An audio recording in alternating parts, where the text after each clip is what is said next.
Le comité monétaire et financier national du Gabon était cette semaine en conclave à Libreville pour analyser l'économie et les finances du Gabon. Compte rendu, Aimé Manix Monjo, Victor Mundunga.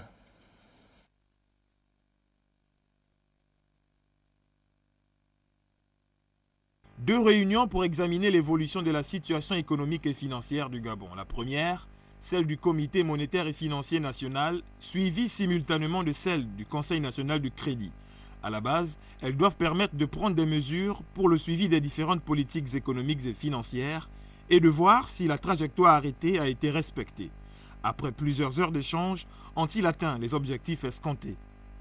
C'est d'abord la confirmation de certaines tendances et de ce qui a été dit dernièrement dans le cadre de la mission du Fonds monétaire, c'est que l'économie gabonaise connaît une croissance. Cette croissance est robuste.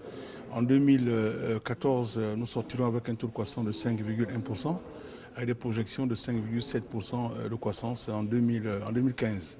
Mais tout de même, en tenant compte du contexte international qui fait transparaître certains risques, il faudrait, à cause de la volatilité, bien sûr, du cours des matières premières, il faut être prudent dans la mise en œuvre des budgets afin de ne pas, du moins, se gaspiller toute la marge de manœuvre budgétaire que les différents États peuvent avoir.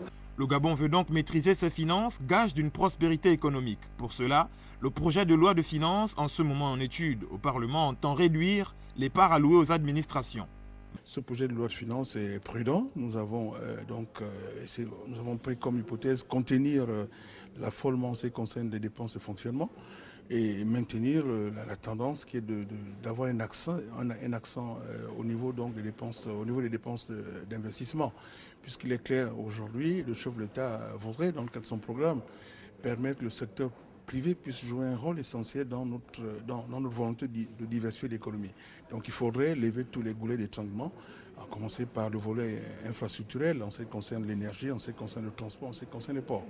Les représentants des États membres de la CEMAC, la BEAC, le groupe BGFIBank, la BICIG, le ministère du Budget, tous ont validé les précisions de Régis Simongo, ministre de l'économie et de facto président du Comité monétaire et financier national du Gabon.